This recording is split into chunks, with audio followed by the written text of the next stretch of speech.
કેશોદમાં આમ આદમી પાર્ટીના પ્રવીણ રામ સહિત 9 આગેવાનો વિરુદ્ધ પોલીસ સ્ટેશનમાં નોંધાયેલ વિશ્વાસઘાત અને હોડીના દુરુપયોગની ફરિયાદ બાદ તેમને પોલીસ સ્ટેશનમાં રજૂ કરવા આપ પાર્ટીના આગેવાનો, કાર્યકરો અને સમર્થકોએ ઢોલ નગારા સાથે સરહદ ચોકથી પોલીસ સ્ટેશન રેલી યોજી હતી।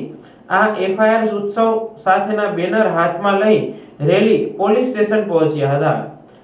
આપ આગેવાન પ્રવીણ રામે પીઆઈ સમક્ષ ફરિયાદ થઈ છે તો ધરપકડ તો થાય જ ને તેમ કહી સામે ચાલીને આવ્યા છીએ તો ધરપકડ કરી લો એટલે ભાજપ વાળાને માથાકૂટ મટે તેમ જણાવતા પીઆઈએ 7 વર્ષથી નીચેની સજાના ગુનામાં ધરપકડ કરવાની પોલીસની સત્તા ન હોય, જરૂરી વિગતો મેળવી નોટિસ આપી જવા દઈએ છીએ।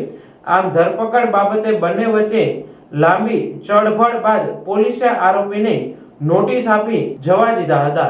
જો કે આ મામલો અહીં પૂરો થયો ન હતો। આપ આગેવાનો અને કાર્યકરો ફરી અંડરબ્રિજ પહોંચી તેમને આપવામાં આવેલી નોટિસને હોડી બનાવી અંડરબ્રિજમાં ફેંકી તરતી મૂકી હતી અને અંડરબ્રિજમાંથી ઝડપથી પાણી નિકાલ કરવા માંગ સાથે વિરોધ પ્રદર્શન કરવા આગળના કાર્યક્રમ કરવા ચીમકી ઉચ્ચારી હતી। આ સમગ્ર ઘટના ત્યારે બની જ્યારે કેશોદ 4 ચોકમાં નવરાત્રી દરમિયાન અંડરબ્રિજ ખુલ્લો મુકાતા ભારે વરસાદના કારણે પાણી ભરાતા આપના આગેવાન પ્રવીણ રામ સહિત આગેવાનોએ હોડી લઈ અંડરબ્રિજમાં ઉતરી વિરોધ પ્રદર્શન યોજ્યું હતું। તે સમયે પોલીસ આવી પહોંચતા 6 કાર્યકરોને પોલીસે ડિટેન કરી છોડી મૂક્યા હતા। ત્યાં તો આ હોડી અખોદડ ગ્રામ પંચાયતના કબજામાં હોય, ખોટું બોલી અંડરબ્રિજમાં વિરોધ પ્રદર્શનમાં તેમનો ઉપયોગ કરાયો હોય, સરપંચે ફરિયાદ નોંધાવી હતી। આ ફરિયાદની ઘટના બાદ આપ પાર્ટીના કાર્યકરોનું મોરલ ન તૂટે તે માટે પાર્ટીના આગેવાનોના માર્ગદર્શન હેઠળ ભ્રષ્ટાચારી ભાજપનો સ્વિમિંગ પુલ જેવા બેનરો લગાવતા અને કાગળની હોડી બનાવી પાણીમાં તરતી મૂકવા જેવી વિરોધ પ્રદર્શન કાર્યક્રમો યોજ્યા હતા। હવે જ્યારે અંડરબ્રિજમાં વિરોધ પ્રદર્શન માટે હોડીના ઉપયોગ બાબતે નોંધાયેલી ફરિયાદ કોઈ મોટો ગુનો ન કહી શકાય તેમ કહી આપ આગેવાનોએ તેમની ઉપર થયેલી એફઆઈઆર ભાજપ વાળાઓએ દબાણપૂર્વક કરાવી હોવાના આક્ષેપ કર્યા હતા અને ઝડપથી અંડરબ્રિજમાંથી પાણીનો નિકાલ કરવા માંગ કરી હતી અને વિરોધ પ્રદર્શન કરવા આગળના કાર્યક્રમની ચીમકી ઉચ્ચારી હતી। આજ રોજ અમે જે અમારા ઉપર ફરિયાદ થઈ તે ફરિયાદને લઈને કેશોદ પોલીસ સ્ટેશને હાજર થયા છે।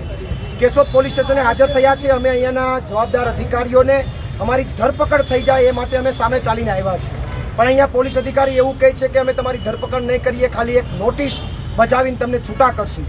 અમે અત્યારે પોલીસ અધિકારીઓને એવું કહીએ છીએ કે તમે ફરિયાદ કરી છે, એફઆઈઆર કરી છે તો અમારી ધરપકડ કરો। અમે સામે ચાલીને એવું કહીએ છીએ કે અમારી ધરપકડ અમને એરેસ્ટ કરી લો, કારણ કે હજી તમે પાણી તો ખાલી નથી કર્યું।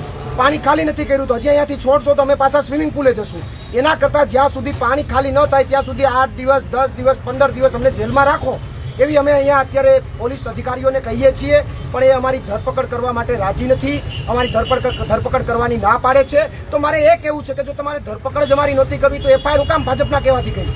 ભાજપના કહેવાથી એફઆઈઆર હું કામ કરી? એફઆઈઆર કરી છે તો ધરપકડ કરો, પણ અત્યારે એ લોકો ના પાડી રહ્યા છે, નોટિસ બજાવણીની વાતો કરી રહ્યા છે અને અમે અત્યારે અમારી વાત ઉપર અડગ છે કે અમારી ધરપકડ અને અમારું એરેસ્ટ થાય એ વાત ઉપર અમે અત્યારે સતત અડગ છીએ। જોઈએ આગળના સમયની અંદર અમે શું કરીએ છીએ અને શું પ્લાનિંગ થાય છે। પ્રવીણ રામ, પ્રદેશ ફ્રન્ટલ અધ્યક્ષ, આમ આદમી પાર્ટી।